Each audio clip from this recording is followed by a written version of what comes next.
ഈ പ്രദേശമാകെ വളരെ സങ്കടത്തിലാണ്. 3 പിഞ്ചു മക്കളാണല്ലോ നഷ്ടപ്പെടുന്നത്. അത് അനുഭവിക്കുമ്പോൾ ഉണ്ടാകുന്നൊരു വാർഷിക വിഷമമുണ്ടല്ലോ, അത് തന്നെയാണ് ഇതിൽ ഏറ്റവും വലിയൊരു സങ്കടം. 3 കുട്ടികൾ എന്നുള്ളത് തന്നെയാണ് ഞങ്ങളെ സംബന്ധിച്ചോളം. 3 കുട്ടികൾ ഇപ്പോൾ നഷ്ടപ്പെട്ട് കഴിഞ്ഞു. കഴിഞ്ഞ ദിവസമാണ് അബുദാബിയിൽ ഈ മലപ്പുറം കീഴ്ശ്ശേരി സ്വദേശിയായ അബ്ദുൽ ലത്തീഫും കുടുംബവും സഞ്ചരിച്ച വാഹനം അപകടത്തിൽപ്പെട്ട് അബ്ദുൽ ലത്തീഫിൻ്റെ 3 മക്കൾ, അഷസ് എന്ന 12 വയസ്സുകാരൻ, അതോടൊപ്പം തന്നെ അമ്മാർ, അതോടൊപ്പം തന്നെ മറ്റ് ഒരു കുട്ടിയും, ഈ 5 വയസ്സുള്ളൊരു കുട്ടിയും, 3 കുട്ടികൾ, ഈ അബ്ദുൽ ലത്തീഫിൻ്റെ കുട്ടികൾ മരിച്ചു. അതോടൊപ്പം തന്നെ ഇവരുടെ ഒരു ജോലിക്കാരിയായ മറ്റൊരു സ്ത്രീയും, പൊന്നാനി ചമ്പ്രോട്ടം സ്വദേശിയായ ബുഷ്ര എന്നൊരു സ്ത്രീയും മരിച്ചു. വലിയൊരു അപകടം തന്നെയാണ് ഉണ്ടായത്. ഈ ദുബായിൽ നിന്ന് അബുദാബിയിലേക്ക് പോകുന്നതിനിടെയാണ് ഈ ഒരു അപകടമുണ്ടായത്. ഈ അബ്ദുൽ ലത്തീഫിനും ഭാര്യയായ റുക്സാനക്കും പരിക്കേറ്റിട്ടുണ്ട്. അവർ ആശുപത്രിയിൽ ചികിത്സയിലാണ്. ഇവരുടെ മറ്റ് രണ്ട് മക്കൾക്കും പരിക്കേറ്റിട്ടുണ്ട്. അതിലൊരു കുട്ടി സാരമായി പരിക്കേറ്റിട്ടുണ്ട്. അവരും ചികിത്സയിലാണ്. ഇപ്പോൾ ഏതായാലും ഈ ഖബറടക്കവുമായി ബന്ധപ്പെട്ട ഈ നടപടികൾ പുരോഗമിക്കുകയാണ്. UAE തന്നെ ഖബറടക്കും എന്ന് തന്നെയാണ് കുടുംബം അറിയിക്കുന്നത്. അതോടൊപ്പം തന്നെ ഈ പൊന്നാനി ചമ്പ്രോട്ടം സ്വദേശിയായ ബുഷ്രയുടെ മൃതദേഹം നാട്ടിലെത്തിക്കും എന്നും അറിയുന്നുണ്ട്. ഏതായാലും ഇപ്പോൾ നമ്മളുള്ളത് അബ്ദുൽ ലത്തീഫിൻ്റെ വീട്ടിലാണ്, മലപ്പുറം കീഴ്ശ്ശേരിയിലാണ്. അവരുടെ ബന്ധുക്കൾ തന്നെ നമ്മോടൊപ്പം ചേരുന്നുണ്ട്. എങ്ങനെയായിരുന്നു ഈ സംഭവം അറിഞ്ഞത്? എപ്പോഴാണ്? ഇന്നലെ വൈകിട്ട് ഒരു 4 മണിയോടുകൂടിയാണ് ഇവർ അറിയുന്നത്.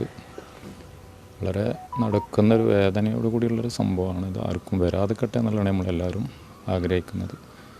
ഈ കുടുംബത്തിന് ചെറിയ കുട്ടികളായതുകൊണ്ട് എല്ലാവർക്കും, നാട്ടുകാർക്കും ഈ പ്രദേശമാകെ വളരെ സങ്കടത്തിലാണ്. 3 പിഞ്ചു മക്കളാണല്ലോ നഷ്ടപ്പെടുന്നത്.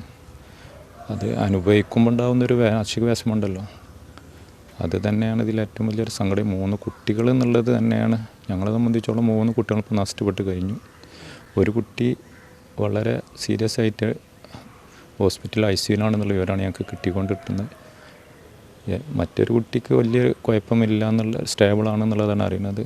അതേമാതിരി റുക്സാനക്കും ചെറിയ പരിക്കുകളുണ്ട്. ലത്തീഫിനും ഒരു സ്റ്റേബിളാണ്. നമ്മളെ കയ്യിൽ കോൺടാക്റ്റ് ചെയ്തിട്ടുണ്ട്. പിന്നെ ജ്യേഷ്ഠമായിട്ട് സംസാരിച്ചിരുന്നു ഫോണിൽ കൂടെ. ഓൾക്ക് വലിയ കുഴപ്പമൊന്നുമില്ല, പ്രായത്തിലാണ്. പക്ഷേ 4ാമത്തെ കുട്ടി ഇപ്പം കുറച്ച് സീരിയസ് ഇത് തന്നെയാണ്. എല്ലാവരും പ്രാർത്ഥിക്കണം എന്നേ മാത്രമേ ഈ അവസ്ഥയിൽ പറയാനുള്ളൂ. ഇപ്പം എപ്പോഴാണ് ഇവർ നാട്ടിലറിയുന്നത്? ഇന്നലെ വൈകിട്ട് ഒരു 4 മണിയോട് കൂടിയാണ് ഞങ്ങൾ അറിയുന്നത്, ഇവിടെ അറിയുന്നത്. ഈ റുക്സാനിൻ്റെ വീട്ടുകാർക്ക് അതിന് മുന്നേ വിവരം കിട്ടിയിട്ടുണ്ട്. അവരറിയിച്ചപ്പോഴാണ് ഞങ്ങൾ അറിയുന്നത്. ഈ റുക്സാനിൻ്റെ ആങ്ങളിൻ്റെ പേരിലാണ് ഈ കാറുള്ളത്. അങ്ങനെ അവിടുത്തെ മുറൂറാണ് വിവരം അറിയിക്കുന്നത്. ആ വിവരമാണ് ഞങ്ങൾക്ക് അറിയാൻ കഴിഞ്ഞത്.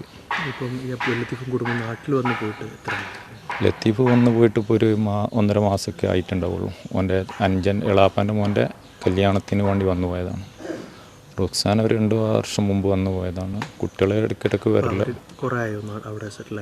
അവർ അവിടെ തന്നെയാണ് സെറ്റിലായത്.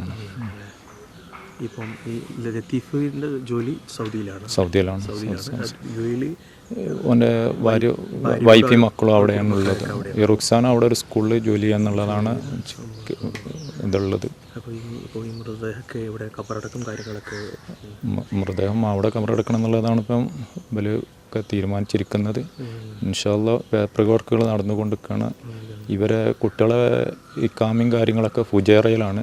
അത് ഇനി ട്രാൻസ്ലേറ്റ് ചെയ്തിട്ട് ദുബായിക്ക് മാറ്റണം എന്നുള്ളതാണ് ഇപ്പം ഈ സന്നദ്ധ പ്രവർത്തകരൊക്കെ അറിയിച്ചിട്ടുള്ളത്. ഇൻഷാ അല്ലാഹ് എത്രയും പെട്ടെന്ന് അത് നടക്കും എന്നുള്ള പ്രതീക്ഷയാണ് ഞങ്ങളുള്ളത്. ഇന്ന് വൈകുന്നേരം ആകുമ്പോഴത്തേന് എന്തായാലും അത് സാധ്യമാവുന്നതാണ്. എല്ലാവരും പ്രാർത്ഥിക്കണം.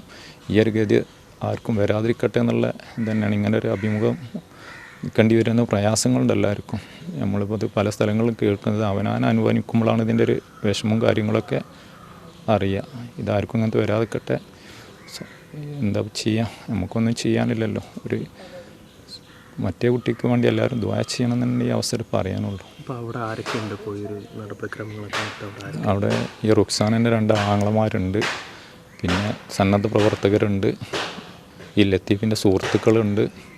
അവരൊക്കെ ഇപ്പോൾ അവിടെ ഹോസ്പിറ്റലായിട്ട് ബന്ധപ്പെട്ട് കാര്യങ്ങൾ ചെയ്തുകൊണ്ടിരിക്കുകയാണ്.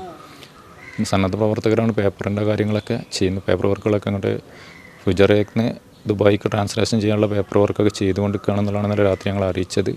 ആ നടപടിക്രമങ്ങൾ പുരോഗമിച്ചു വരുന്നു. ഇത് തന്നെയാണ് കുടുംബം പറയുന്നത്. പ്രധാനമായിട്ടും 3 മക്കളാണ്. വലിയൊരു ദാരുണമായിട്ടുള്ള ഒരു സംഭവമാണ്. വലിയ വിഷമത്തിലാണ് ഈ കുടുംബവും നാട്ടുകാരും ഉള്ളത്. ഏതായാലും മൃതദേഹം അവിടെ തന്നെ കബറടക്കാനുള്ള ഈ നടപടിക്രമങ്ങൾ നടക്കുകയാണ്. അതോടൊപ്പം തന്നെ ഈ പൊന്നാനി ചമ്രവട്ടത്ത് മരിച്ച ഇവരുടെ വീട്ടുജോലിക്കാരിയായ ബുഷ്ര എന്ന സ്ത്രീയുടെ മൃതദേഹം നാട്ടിലെത്തിക്കാനുള്ള നടപടിക്രമങ്ങളും നടക്കുന്നു എന്നാണ് നമ്മൾ മനസ്സിലാക്കുന്നത്. ജിത്തു വട്ടത്തിനൊപ്പം യൂനുസ് അഹമ്മദ്, മീഡിയ 1 മലപ്പുറം.